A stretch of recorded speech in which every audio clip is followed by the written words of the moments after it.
Se caen las escamas de mis ojos, te quiero ver, Jesús.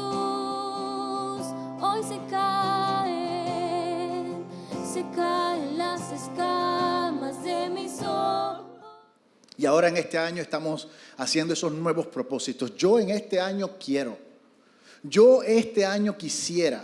Yo este año finalmente voy a hacer esto.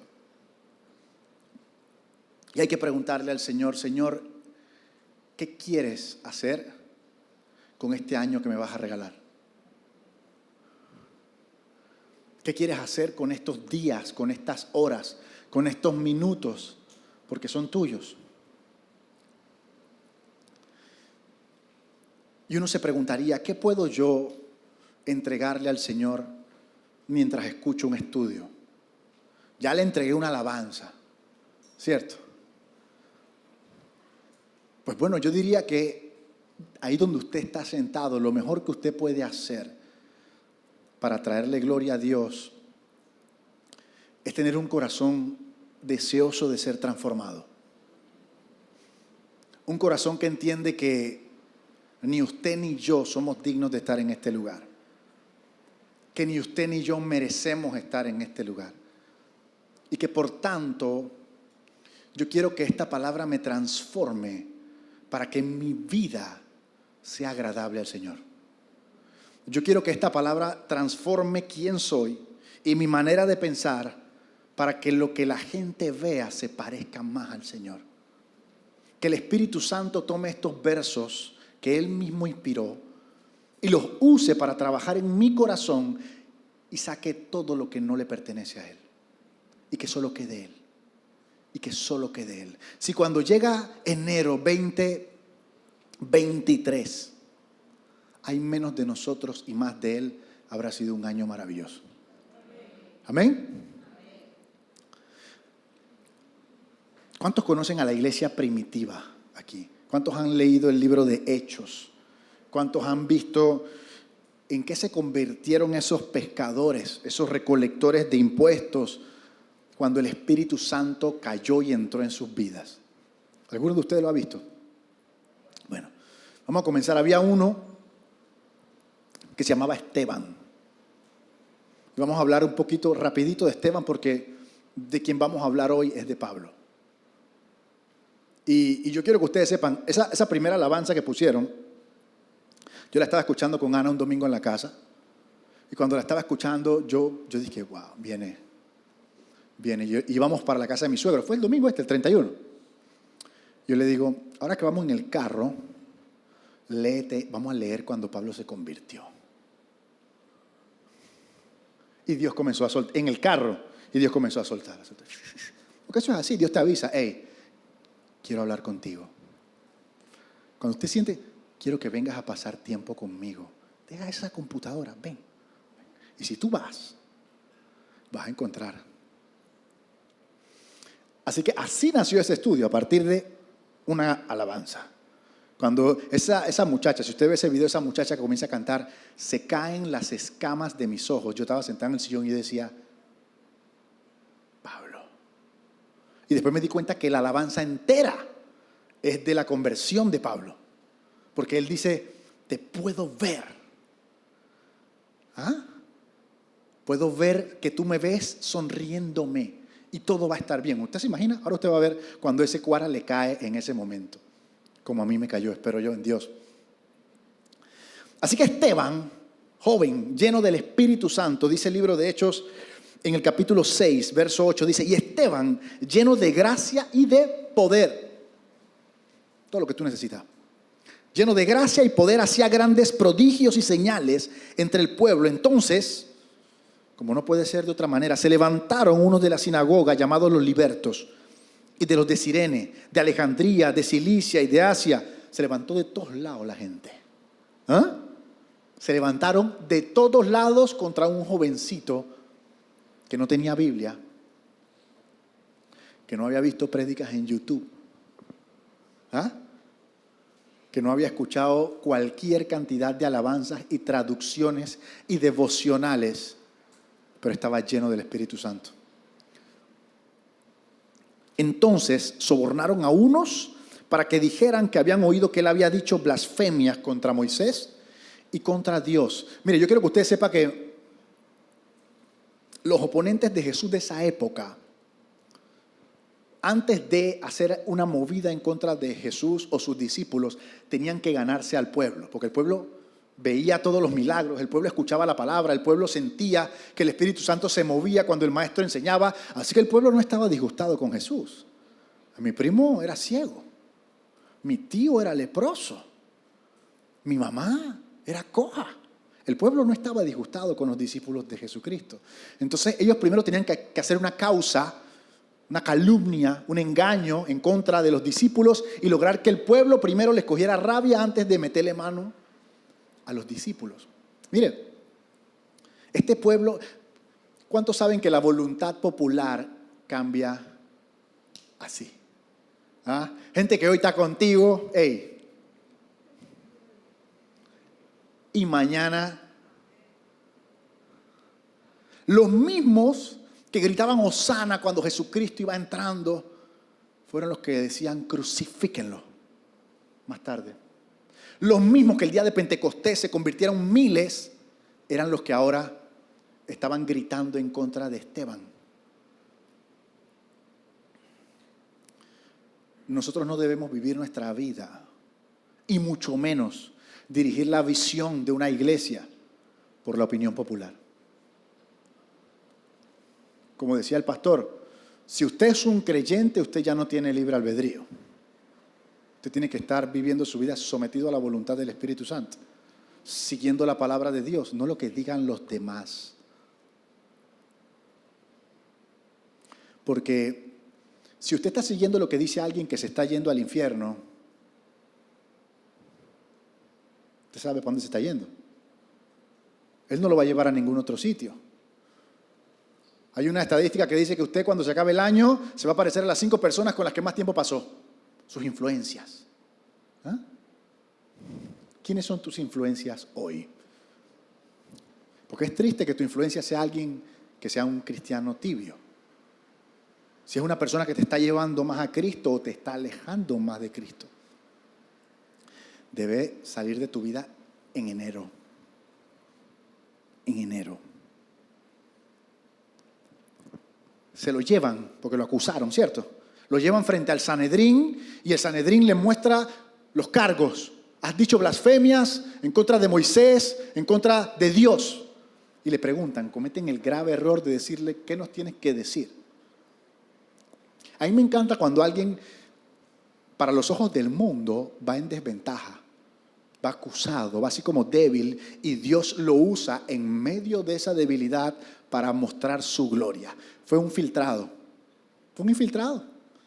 Lo metieron pensando que lo tenían agarrado y el tipo venía con una bomba. Lo primero que Esteban hace es que les da una clase del Antiguo Testamento y de Moisés. Si usted ve, no lo voy a recorrer hoy, pero si usted lo ve, el tipo recorre desde el Génesis hasta Jesucristo con una maestría. ¿Ah? Con una maestría, y les habla de Moisés, y les habla de Abraham, y les habla de los profetas, como diciéndole, no es que ustedes sepan más que yo. Esto no es un tema de conocimiento. Les habló de la ley, de todas las cosas de lo que ellos se jactaban, que sabían más que cualquier otro. Esteban, un muchachito ahí, dándoles. Hasta que llegan a donde Jesucristo. Y cuando llegan donde Jesucristo, pues Él, al igual que todos los discípulos de la iglesia primitiva, les dice, ese que ustedes asesinaron, ese que ustedes rechazaron, es el Mesías. Es el Hijo de Dios. Mira lo que dice más adelante en el capítulo 7, verso 51. Se transforma Esteban. Imagínense ese muchacho. Dice, duros de cerviz e incircuncisos de corazón y de oídos. Ustedes siempre resisten al Espíritu Santo, igual que sus padres. Así también ustedes. ¿A cuál de los profetas ustedes no persiguieron y no persiguieron sus padres y los mataron? Aquellos que anunciaban de antemano la venida del justo, de quien ustedes han sido entregadores y asesinos. O sea, le está diciendo todo eso a un chorro de gente que en cualquier momento le entra a golpe, ¿no? Y él los está enfrentando en la autoridad del Espíritu Santo. Ustedes que recibieron la ley de mano de los ángeles y no la guardaron. Cuando ellos escucharon eso, dice que la Biblia lo pone bien, dice crujían los dientes. Yo no sé si usted alguna vez ha crujido los dientes de la rabia, uno contra otro, así como... Porque tú le acabas de decir a aquellos que ante la sociedad y que ellos mismos se creen que son guardadores de la ley, incapaces de incumplirla, son santos. Este jovencito les está diciendo, ustedes no la han guardado. Mientras ellos se estaban llenando de rabia, dice la palabra aquí, lleno del Espíritu Santo, Esteban puso los ojos, ¿dónde? ¿En la rabia de la gente? ¿En lo que ellos estaban diciendo? No, miró al cielo y vio el cielo abierto y vio la gloria de Dios y vio a Jesucristo que estaba sentado a la derecha del Padre. ¿Se imagina esa? Porque a veces la gente piensa que si yo no estoy en mi cuarto, a mí siempre me gusta usar esa imagen, ¿no? Si yo no estoy en mi cuarto con la luz tenue y la música adecuada, el soaking y la cosa, Dios no me habla.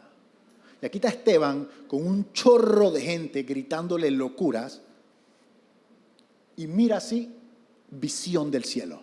Se abre el cielo, Jesucristo sentado a la derecha del Padre y la gloria de Dios. Puf. Mira, y encima él viene y les dice algo, les dice, miren, he aquí veo los cielos abiertos y al Hijo del Hombre que está a la diestra de Dios. O sea, le están diciendo, él les está diciendo, ese que ustedes mataron, que ustedes decían que era un blasfemo, que ustedes crucificaron, yo lo estoy viendo sentado a la derecha del Padre. Esa era para ellos una blasfemia total.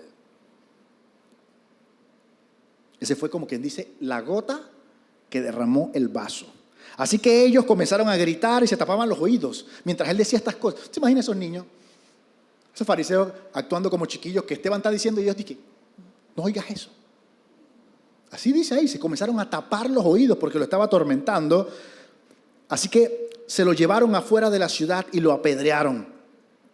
Dice que los testigos tomaron las ropas de Esteban y la tiraron a los pies de un joven que se llamaba Saulo. Y apedreaban a Esteban. Mientras apedreaban a Esteban, ¿qué hacía Esteban? Él invocaba y decía, Señor, recibe mi espíritu. Y puesto de rodillas, clamó a gran voz, Señor, no le tomes en cuenta este pecado. Y habiendo dicho esto, durmió. Mire, se parece a Jesucristo, ¿no? Uno de los modelos más altos de no guardar rencor, de perdonar, es de interceder por las personas que te están haciendo daño. Usted no tiene idea de la autoridad que eso le quita al enemigo cuando la persona te está haciendo daño y tú te pones a interceder por ella. Porque tú entiendes que nadie puede dar lo que no tiene. Y si esa persona lo único que te puede dar es odio, tú tienes compasión por esa persona. En vez de estar fijándote en ti, mira lo que me están haciendo. Esto no es justo, esto está mal. Es verdad que está mal, es verdad que no es justo. Pero cuando tú transicionas y dejas de pensar en ti y te pones a pensar en las almas y te pones a pensar en que esa persona puede estar herida, golpeada y por eso es así, y comienzas a interceder, te alineas con el corazón del Padre. Porque la voluntad de Dios es que nadie se pierda.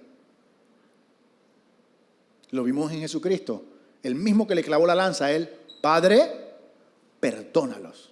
¿Quién haría eso? ¿Ah? ¿Quiénes intercedemos por quienes nos están hiriendo? Mira, si en este momento tú tienes una persona que te está montando una persecución injusta, que te está hiriendo, yo quiero que tú sepas que el Señor te matriculó en una clase para aprender a amar más. Tú lo quieres ver como una injusticia y Dios te está diciendo, te quiero llevar al siguiente nivel de amor, a que te parezcas más a mí, a que te parezcas a Esteban, pero tienes que dejar de pensar en ti. Yo me ocupo de ti, tú dejas de pensar en ti. Porque es fácil amar a quienes nos aman, ¿ah? Fácil amar a la familia, a los hijos, pero ¿cómo yo amo al que me está haciendo daño, que es verdad que me está haciendo daño, que es verdad que no tiene motivos, que es verdad que no tiene razones, que no le he hecho nada, que le quiero ayudar? ¿Suena conocido? ¿Suena a Jesucristo?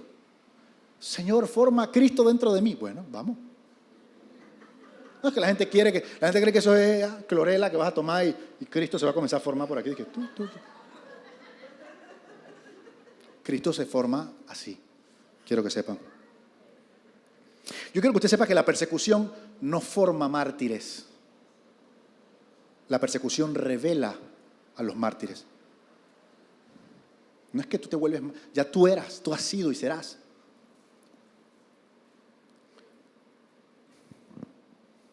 Saulo, ¿eh? Dice que el hecho de que le tiraran la ropa a los pies de Saulo, dicen los estudiosos que eso involucraba que él era el que estaba organizando ese asesinato. Y ahí se lo entregan como... O sea que cuando Jesucristo murió, se rifaron las ropas. Eso es como una recompensa. Y aquí dice que agarraron las ropas de Esteban y se las tiran a los pies al joven Saulo. Ustedes conocen al joven Saulo. Todo el mundo conoce a Pablo, pero ustedes conocen al joven Saulo. No. Bueno, primero que todo, el viejo de Saulo, el papá, era ciudadano romano, pero a la vez era judío. O sea, eras de la alta alcurnia de la sociedad. Eras romano y judío, ciudadano romano y judío. Pablo, más adelante usted va a ver que él viene de una ciudad que se llama Tarso. Tarso, si usted investiga, a esa hora tenía una de las 3 universidades más grandes del mundo. Estaba Alejandría en Egipto, estaba Atenas, estaba Tarso. Así que Pablo venía de una metrópoli. Pablo venía de un lugar donde el conocimiento era exquisito. Era un lugar donde todos los ciudadanos eran estilizados. Es como vivir en una ciudad hoy, Nueva York, Sao Paulo, cosas así que usted ve que todo el mundo anda como que todo lo que tengo es lo que soy, todo lo que sé es lo que soy, nadie habla con todo el mundo frío. De allí viene Pablo, de esa cultura. O sea, Pablo no era ningún...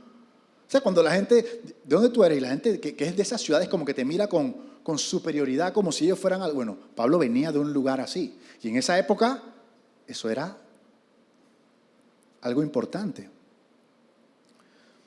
Pero Pablo se va a estudiar a Jerusalén, porque, eso como está, que vamos a mandar a mi hijo a estudiar secundaria a Estados Unidos.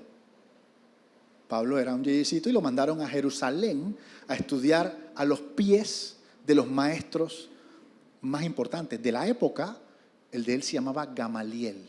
Gamaliel era un maestro tan brutal que le decían la hermosura de la ley. ¡Wow! ¿Ah? Al maestro le decían la hermosura. Que Gamaliel, cuando él hablaba, era uno de los maestros de los rabís más importantes. Allí, a los pies de Gamaliel, Pablo fue instruido en la ley. Así que Pablo, por nacimiento, ¿qué era? Judío, ¿cierto? Por ciudadanía, romano. Por educación, griego. Por convicción, fariseo. Pero por gracia se volvió hijo de Dios.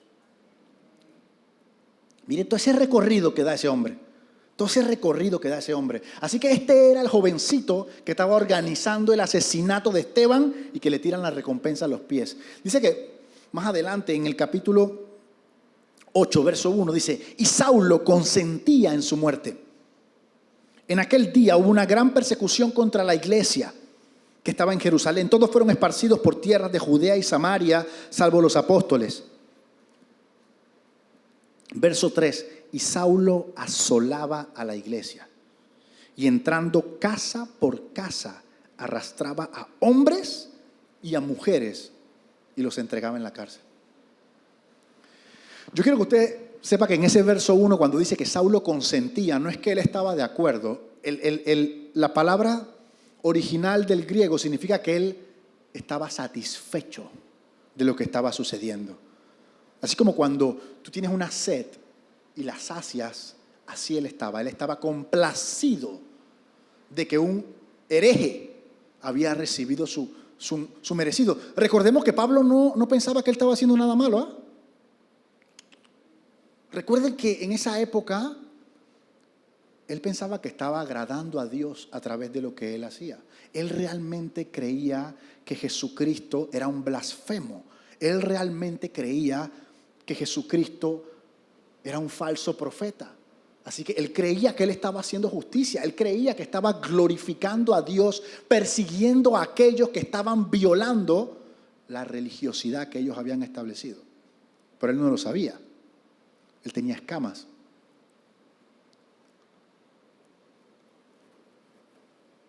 El pueblo judío se siente muy orgulloso de que Dios los haya escogido. Se siente tan orgulloso que no quieren a nadie en esa vuelta. Nosotros somos los hijos de Dios. ¿Tú me entiendes? Algo que Dios hizo que debería humillarlos. Debería hacerlos, siendo nosotros quienes somos, Dios nos escogió. Sirvió de motivo de orgullo todo el tiempo. Yo me imagino que cuando veían el respaldo de Dios en las batallas, en las provisiones, eso los hacía sentirse.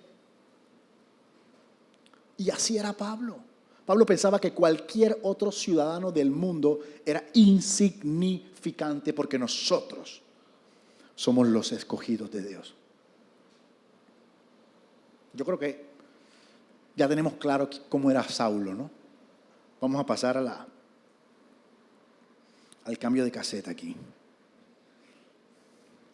Miren lo que él decía de sí mismo en Filipenses 3, verso 4. Si alguno piensa que tiene de qué confiar en la carne, yo más.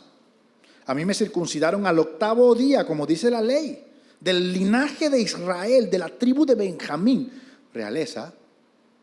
Hebreo de hebreos, en cuanto a la ley fariseo, en cuanto a celo, perseguidor de la iglesia. En cuanto a la justicia que es en la ley, irreprensible. O sea, ese man se creía. ¿Sabes lo que él está diciendo ahí? En cuanto a celo. O sea, y a veces nosotros celamos a Dios que creemos que Dios necesita a quien lo defienda, ¿no? Y andamos ahí de que, pecador, tú estás mal. Eso que estás diciendo está mal. Y vamos a perseguir un poco de gente. En vez de decirle la verdad, nos la pasamos diciendo que está mal. Y nunca le decimos la verdad. Nunca le decimos cómo hacer para estar bien. Entonces no somos parte de la solución. No le estamos ayudando a nadie. Pablo dice, yo era tan celoso de la gloria de Dios que yo perseguía a la iglesia. ¿Te imaginas eso?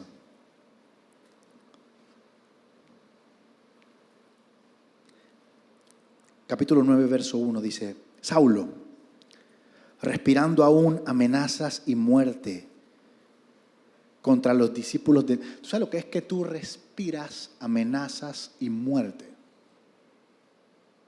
O sea que en su ser, su obsesión más grande, su pasión más grande era perseguir a la iglesia de Jesucristo. Respirar es una actividad necesaria para vivir. Es una actividad que nosotros por minuto debemos hacerla buen par de veces. Y ahí lo que está diciendo es que Pablo todo el día pensaba en perseguir. ¿Cómo era el plan? ¿Qué iba a hacer? Su satisfacción. No hablan de la familia de Saulo. No hablan de nada más. Hablan de que su ocupación todo el día, lo que debería ser en nuestra vida, pensar en almas, ¿no? ¿Cuántos desde que nos paramos estamos pensando, Señor, ¿a quién me vas a mostrar hoy? Dame la llave del corazón de mis compañeros de trabajo. Dame la llave del corazón de mis vecinos. Dame una palabra. Dame una palabra que alguien necesite escuchar. ¿Cómo hago para parecerme más a ti? ¿Cómo hago para que te vean a ti en mí? Dame una palabra. Bueno, así era Pablo, pero al revés. ¿Cómo hago para matar a esta gente? Y yo me imagino que pedía planes, pero estoy seguro que los planes se los daba a otro.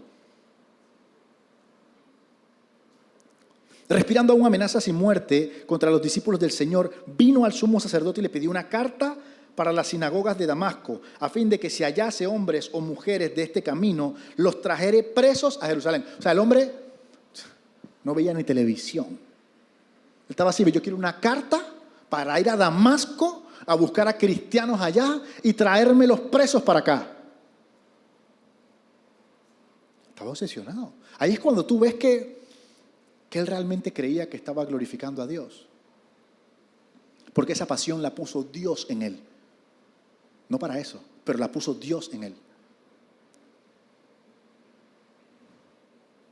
Mira lo que dice Gálatas 1, verso 13. Ustedes ya están enterados de mi conducta cuando pertenecía al judaísmo, de la furia con que perseguía a la iglesia de Dios tratando de destruirla. En la práctica del judaísmo, yo aventajaba a muchos de mis contemporáneos en mi celo exagerado por las tradiciones de mis antepasados. O sea, lo absurdo que es que tú estés apasionado con tradiciones. Nadie se meta con mi lugar donde lloro. Quítame ese florero de ahí, que ahí es donde el Señor. Vamos a orar. Orar. Vamos a poner 2 alabanzas primero. Yo no voy a orar aquí.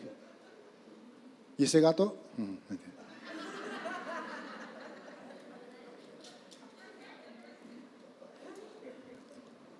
Ese era el plan. Cartas y todo. Para que usted sepa que el enemigo también da cartas. El enemigo también emite certificaciones. Igual que a Nehemías cuando iba a hacer su trabajo. Cuando Nehemías, el Señor le dio una visión, el mismo representante del mal en la tierra le dio un certificado para que le abrieran todos los retenes y que le dieran toda la madera que él iba a necesitar para hacer el templo. El Señor. Ese era el plan de él. Cartas y vámonos que vamos a asesinar un poco de gente. Está bien. Dice en el verso 3, mas yendo por el camino, aconteció que al llegar cerca de Damasco, repentinamente le rodeó un resplandor del cielo, de luz. Y cayendo en tierra oyó una voz que le decía, Saulo, Saulo, ¿por qué me persigues? Él le dijo, ¿quién eres, Señor? Y le dijo, yo soy Jesús, a quien tú persigues. Dura cosa te es dar coces contra el aguijón. Él temblando y temeroso dijo, Señor, ¿qué quieres que yo haga? Y el Señor le dijo, levántate y entra en la ciudad y se te dirá lo que tienes que hacer. Yo quiero que... Miren, yo he pensado desde que me dieron el mensaje cómo hacer para no llorar dando el mensaje. Porque nada más pensaba en el mensaje y lloraba.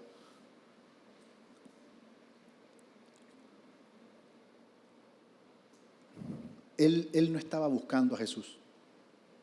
Si usted piensa en alguien que no merece ser salvo, podría ser Saulo. Si usted piensa en un hombre que estaba completamente alejado de Dios, completamente alejado de su amor, de su voluntad, de su persona, si usted piensa en un hombre que odiaba a la iglesia de Jesucristo, era él.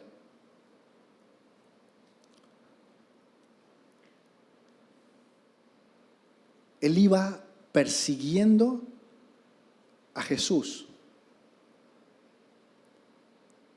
y lo daba todo para perseguir a Jesús, y Jesús lo estaba persiguiendo a él. Y Jesús lo dio todo por él. A mí me voló la cabeza muchas cosas de esa escena, porque es una escena que uno se imagina en lo terrenal y se imagina la luz, hay gente que se lo imagina en caballos, pero yo pensé en 2 cosas principalmente, en el corazón de Jesús y lo que pasó en el corazón de Pablo. Porque si usted se fija ahí dice que una luz del cielo lo cubrió alrededor. ¿Sabe qué significa eso? Estás rodeado. No tienes a dónde ir. De aquí no te vas a escapar. Hoy se va a cumplir lo que mi Padre escribió desde antes de la fundación del mundo en tu vida. Y no importa cuáles eran tus planes. No importa tu odio por la iglesia. Yo he venido por ti. Yo he venido por ti. Miren, el libro de Ezequiel tiene un pasaje que es muy hermoso. El libro de Ezequiel, hay una profecía donde él está reprendiendo a los pastores que están cuidando mal a las ovejas. Ezequiel 34, verso 11 dice: porque así ha dicho Jehová el Señor, he aquí yo mismo iré a buscar mis ovejas y las reconoceré, como reconoce su rebaño el pastor el día que está en medio de sus ovejas esparcidas. Así reconoceré mis ovejas y las libraré de todos los lugares en que fueron esparcidas el día nublado y de la oscuridad. Y yo las sacaré de los pueblos y las juntaré de las tierras, las traeré a su propia tierra y las apacentaré en los montes de Israel. En buenos pastos las apacentaré. Yo apacentaré mis ovejas, yo les daré aprisco, dice Jehová el Señor. Yo buscaré a la perdida y haré volver al redil a la descarriada. Vendaré a la perniquebrada, fortaleceré a la débil. Eso es lo que dice el Señor. Y yo me imagino a Jesús haciendo eso. Pablo no iba a ir a Jesús, Jesús vino a él. Y yo quiero que nosotros tengamos claro que nosotros no buscamos a Dios, Él nos buscó. Nosotros no encontramos a Dios, nosotros no tomamos la decisión, Él ya la había tomado por nosotros. Él ya la había tomado por nosotros. Dice que Pablo cayó en tierra, cayó desde su posición de autoridad, cayó desde su posición de conocimiento, cayó desde su posición de orgullo y quedó postrado ante los pies del Maestro, porque toda rodilla se doblará delante del Señor. Si hay un hombre que usted piensa en la historia que ese es difícil de que acepte a Jesús, yo a ese mejor no le predico porque no me va a hacer caso. Piensa en Pablo. Y también si usted tiene un familiar que usted ya le ha dicho 576 veces acerca de Cristo, yo quiero que usted sepa que el Maestro puede venir por su oveja. Y se le puede aparecer en un sueño, y se le puede aparecer en una visión, y lo puede tumbar de su caballo, y él reconocerá que Jesús es el Señor. Que Jesús es el Señor.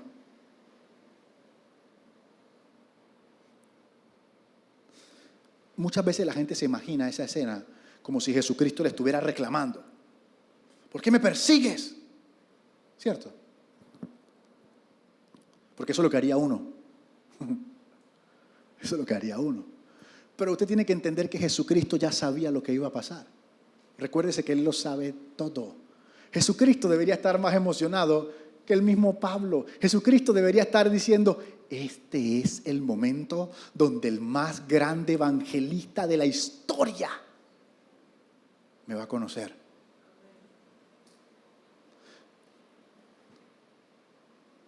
Jesucristo sabe el desenlace de esta historia. Él sabe tus peores pecados, los que aún no has cometido, y aún así te llamó.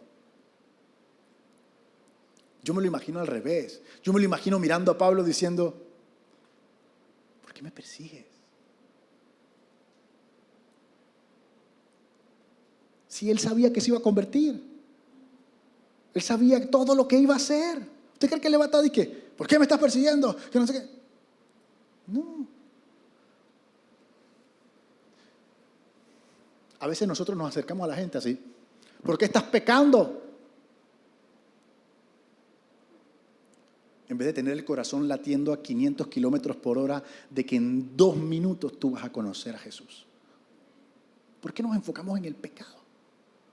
¿Por qué nos enfocamos en el pecado? En el cielo no se habla del pecado. El pecado fue vencido hace más de 2000 años. Y nosotros queremos llegar. No, Cristo. Cristo es la única manera en que alguien deja el pecado. No porque tú le dices de su pecado. Tú no eres el Espíritu Santo. Ya hay un Espíritu Santo encargado de eso. Pero solo trabaja en aquellos que conocen a Jesucristo. Nuestra tarea es presentar al Cristo.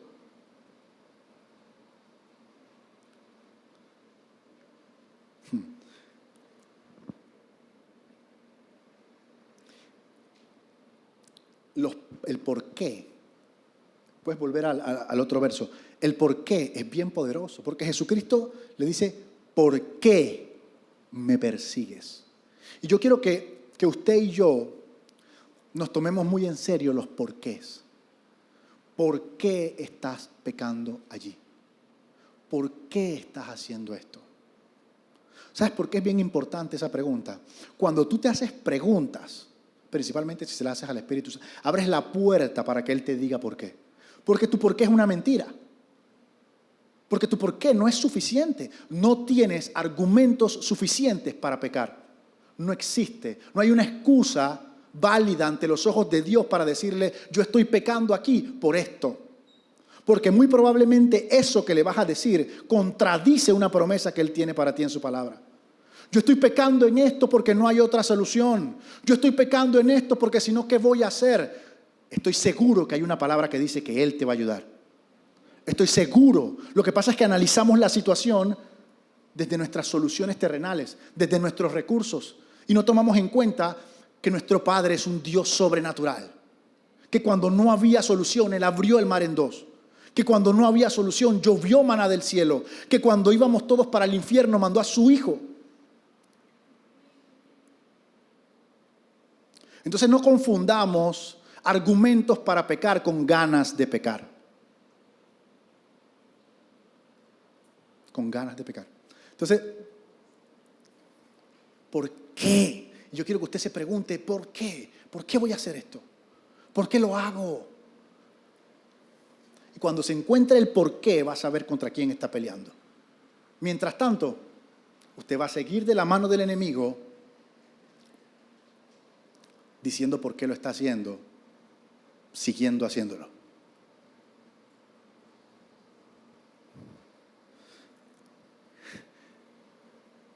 Hay una transformación. Yo lo que quiero que usted entienda es que Pablo venía en un grupo de gente y de repente lo invade una luz del cielo y una presencia y un poder y un Espíritu Santo, todo en el mismo lugar, y él está en el piso, y usted no considere que esto es una conversación normal. Ese hombre debería estar temblando en ese momento delante de la presencia de Dios, y él reconoce que es una presencia sobrenatural, una luz que lo envuelve, que solo puede ser Dios, porque él, según él conoce a Dios. Así que cuando él le dice, ¿por qué me persigues? Y él dice, ¿quién eres? Señor. Y cuando él lo reconoce como Señor con esa mayúscula, él está reconociendo que es Dios. Así que cuando él le dice, yo soy Jesús,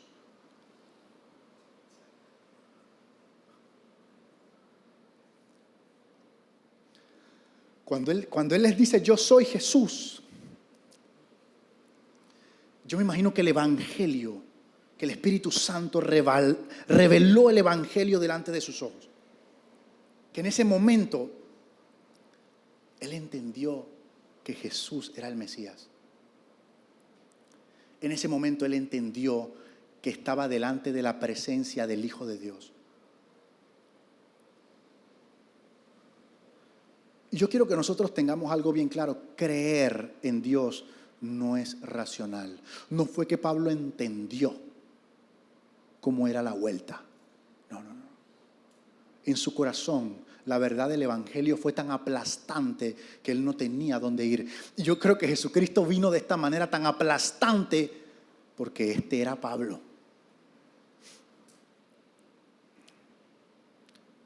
Yo soy Jesús. Yo soy Jesús. A quien tú persigues. Y yo no sé ustedes, pero yo perseguía a Jesús. Yo me burlaba de la iglesia también. Porque uno piensa que perseguir a Jesús es solo como Pablo, pero perseguir a Jesús es también hacer esas cosas.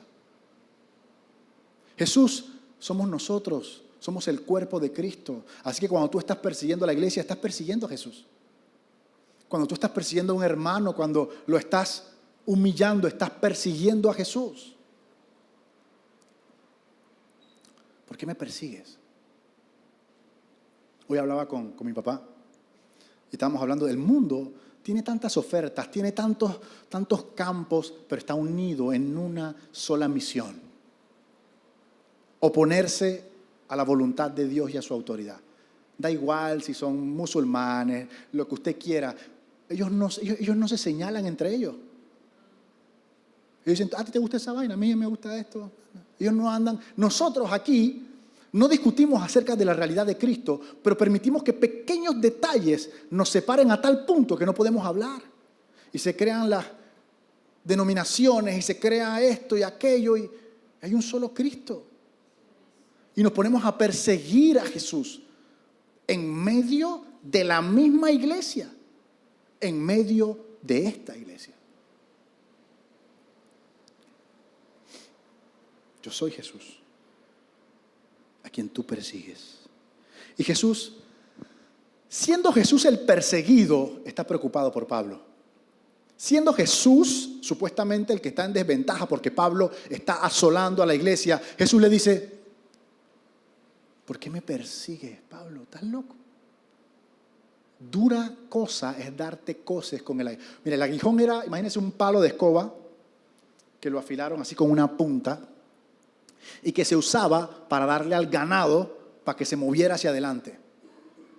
Así que en el arado, el que iba le daba con un chuzo a la vaca, al buey. Jesús le está diciendo: Pablo, tú no entiendes. Esta guerra ya está hecha. Ya esto se acabó. Tú no es que te están pullando, tú estás corriendo en contra del aguijón. Y aquí el único que pierde eres tú. Jesús le está diciendo: Pablo, tú no me estás ganando a mí. Ya yo gané. Tú te estás golpeando a ti mismo. Tú te estás haciendo daño a ti mismo. Qué difícil es darte contra un aguijón. ¿Usted cree que el aguijón sufre cuando alguien se estrella de frente contra el aguijón? No. Y así son las personas a quienes usted se acerca y les habla de Cristo y lo rechazan. A veces uno dice: bueno, que te vaya bien, pues.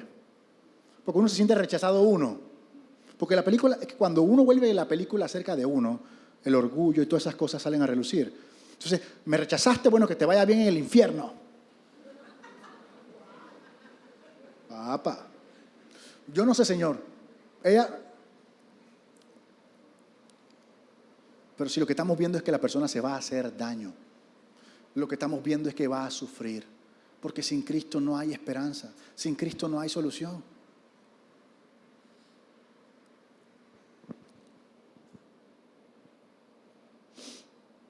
Mire lo que pasa en el verso 7, dice: los hombres que iban con Saulo se pararon atónitos, oyendo una voz, pero no veían nada. Entonces Saulo se levantó de tierra y abriendo los ojos no veía a nadie, quedó ciego. La luz fue tal que él quedó ciego. Así que lo agarraron de la mano y lo metieron en Damasco, donde estuvo 3 días sin comer y sin beber. Eso es conocido en el cristianismo moderno como un ayuno. Se metió su ayuno. ¿Yo te imaginas? Porque yo no sé si a ustedes les ha pasado, pero nosotros podemos subestimar nuestra salvación. Podemos subestimar nuestra condición antes de conocer al Señor. Porque la sociedad te dice que Él es buena gente. Él no se mete con nadie. Él no roba. Pablo no era peor que nosotros. Pablo no era peor que nosotros. Así que yo me imagino, durante esos 3 días, Saulo ciego, sin comer y sin beber, le estaban formateando la cabeza. Porque esa cabeza tiene que estar pensando todas las doctrinas, todo lo que le enseñaron, todo lo que estaba sucediendo. Porque una cosa es tu experiencia personal y otra cosa es lo que está sucediendo en el ecosistema religioso. ¿Cómo estaba todo el pueblo de Israel? ¿Cómo estaban todos los rabís? ¿Cómo era él? Lo que había en su corazón, las cosas que pensaba, cómo asolaba a Jesús y cómo este Jesús viene a buscarlo y lo trata así. Recordemos que ya en ese momento él tiene el Espíritu Santo. Así que ahí está pasando de todo. Así que usted no se extrañe que el hombre no podía ni comer ni beber. Estaba tirado en una casa.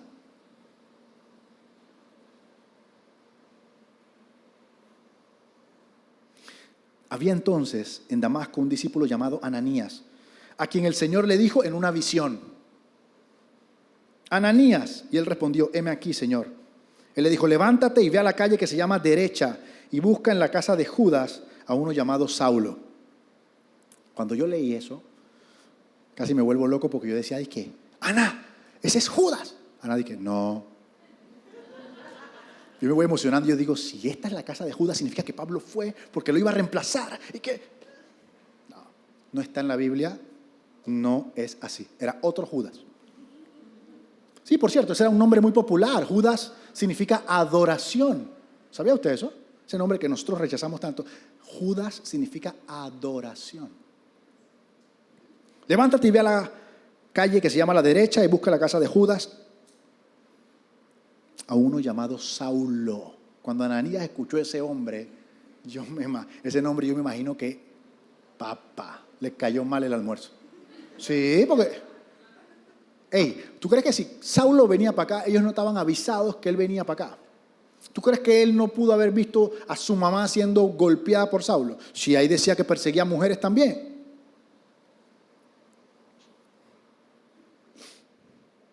¿Qué hubiera hecho usted si el Señor le pide eso?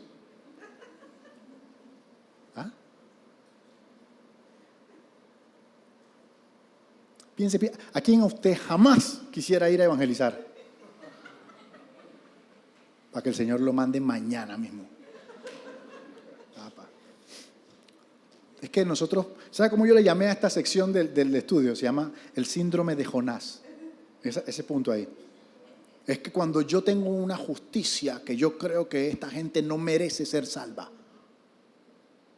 Cuando yo creo que este man es tan malo porque peca distinto a mí, porque yo no soy consciente de lo malo que soy, que yo pienso que él no merece ser salvo. ¿Ve a evangelizar a no sé quién? No. Yo mejor voy donde mi amiga de la escuela que me cae bien, quiero que se salve. Sí, pero es que tú no decides. Así mismo estaba Ananías. Ananías dice, Señor, he oído hablar mucho de este hombre y de todo el mal que ha causado a sus santos en Jerusalén. ¿Seguimos? Y ahora lo tenemos aquí. Vino para acá a matarnos y tú quieres que yo vaya. O sea, porque hay un mix de resentimiento y miedo. Porque tú quieres que yo vaya para donde Pablo a que me meta mi palazo. Señor, si me merezco un palazo, está bien, pero donde Pablo. Y está autorizado por los sacerdotes para llevarnos presos. Así que el Señor le dijo, te dije que ve y punto. Entonces Ananías dijo, el Señor le dijo, ve, porque he escogido a este hombre como mi instrumento para llevar el evangelio a los gentiles.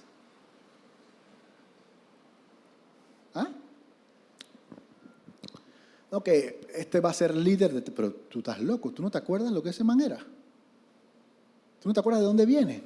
Y si no sé qué, y si no sé cuánto. Bueno, este era un asolador de la iglesia, un perseguidor de la iglesia, un orgulloso judío que no quería que ningún otro pueblo recibiera la salvación. Y el Señor lo va a utilizar principalmente para traer la salvación a los gentiles. Y lo convirtió en el más grande evangelista de la historia. Y escribió 13 libros del Nuevo Testamento. Y fundó no sé cuántas iglesias. Así que pele el ojo cuando usted dice, Señor, yo no quiero hacer tal cosa. Créame, como dice el pastor, aquí nadie quiso ser pastor. Nunca. Pero bueno.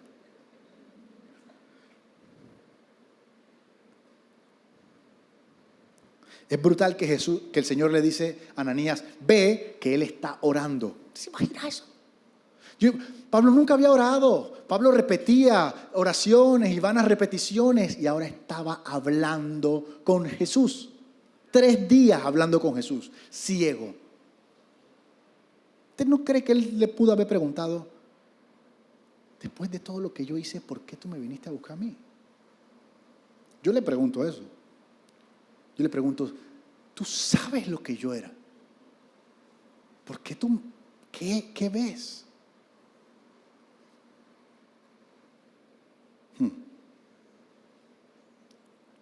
Entonces Ananías entró a la casa y poniendo las manos le dijo, hermano Saulo. Y eso lo ponen así como que fue una... Yo me imagino ese man así de que...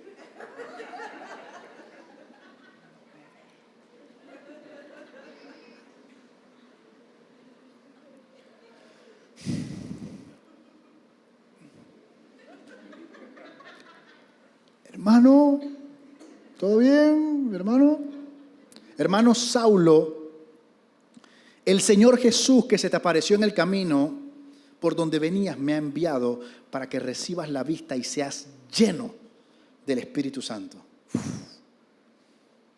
Y al momento se le cayeron las escamas de los ojos. Recibió la vista, se levantó y fue bautizado. Por si acaso usted piensa que eso no es importante. Después tomó alimento, recobró fuerzas y se fue con los discípulos. Miren, yo me imagino que el Espíritu Santo trabajó en el corazón de Ananías de una manera sobrenatural, porque aparte de obediencia era valentía lo que necesitaba él. Porque el Señor te manda a hacer cosas que tú no sabes qué es lo que va a pasar. Tú dices que ve y ponle la mano a Saulo, pero él no te dice si Saulo se va a voltear y te va a meter una patada en la cabeza.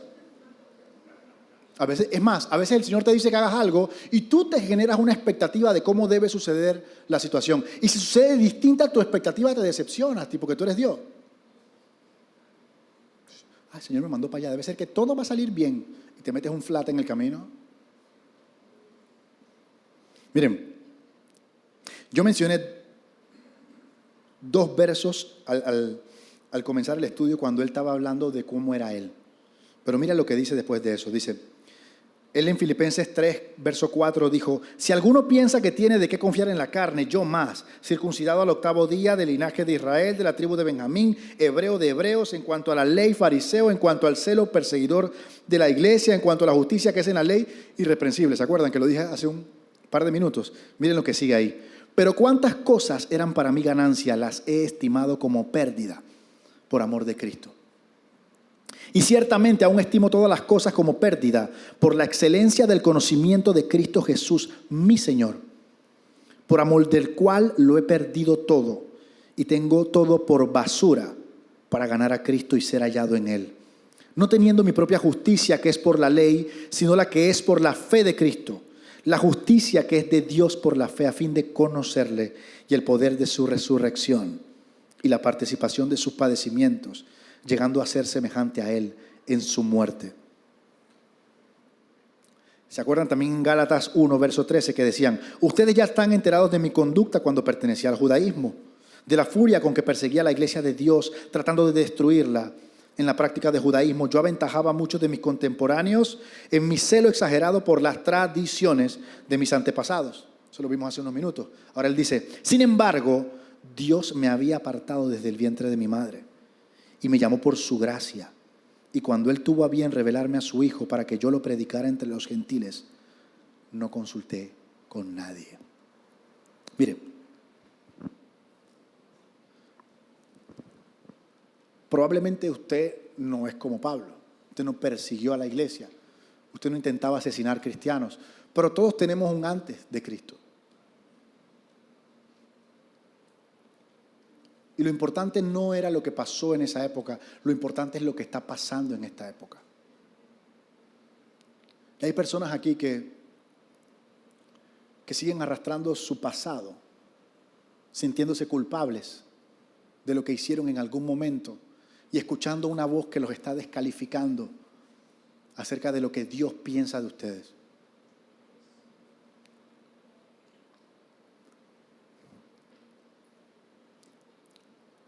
Hay unos militares que en una época, para torturar a los prisioneros, les guindaban un muerto en la espalda. Y ellos andaban caminando con ese muerto por ahí. Y ese muerto se iba descomponiendo. Y en la medida en que se iba descomponiendo, el prisionero también se enfermaba y también se moría. Yo quiero que tú sepas que ese pasado que el enemigo usa para limitar tu presente y tu futuro, se murió en una piscina en algún momento. Yo quiero que tú sepas que ese muerto que tú cargas, porque por religión el enemigo te ha instruido que mientras más culpable te sientas de tu pasado, más Dios te va a perdonar. Eso no es verdad. La palabra de Dios dice que cuando uno llega a Jesucristo, Él toma todos tus pecados, los tira al fondo del mar y más nunca se acuerda de ellos. Ninguno de nosotros ha sido Saulo. Y ninguno de nosotros será Pablo, porque Pablo es Pablo. Pero usted hoy puede tomar la decisión de ser la mejor versión de usted que le puede entregar al Señor.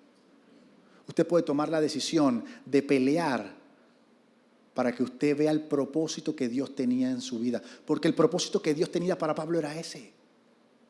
Y Pablo tuvo que tomar una decisión en algún momento. Usted también tiene que tomarla. Usted no va a poder arrastrar ese muerto que lo va a destruir a usted para siempre. Ponemos de pie.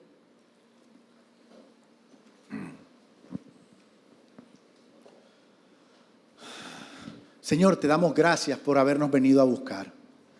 Señor, te damos gracias por haber provisto una salvación que no la podíamos comprar con nuestro dinero, que no la podemos comprar con nuestras obras, que no la podemos comprar con nuestra culpa, que fue pagada por ti, solo por ti, que por gracia la has puesto en nuestras manos, Señor. Permítenos experimentar el poder sobrenatural de tu salvación en esta tierra. Permítenos experimentar a Cristo en plenitud y saber que su sangre nos cubre, que su perdón ha limpiado nuestras culpas para siempre, Señor. Ayúdanos a estar comprometidos, Señor, con ver tu propósito manifestarse en nuestras vidas. Queremos que tu luz nos envuelva. Queremos que nos tumbes de nuestras posiciones de orgullo, de conocimiento y de autoridad. Queremos que nos ciegues en lo natural para poder ver en lo sobrenatural y solo escuchar tu voz y ser transformados y hacer tu obra.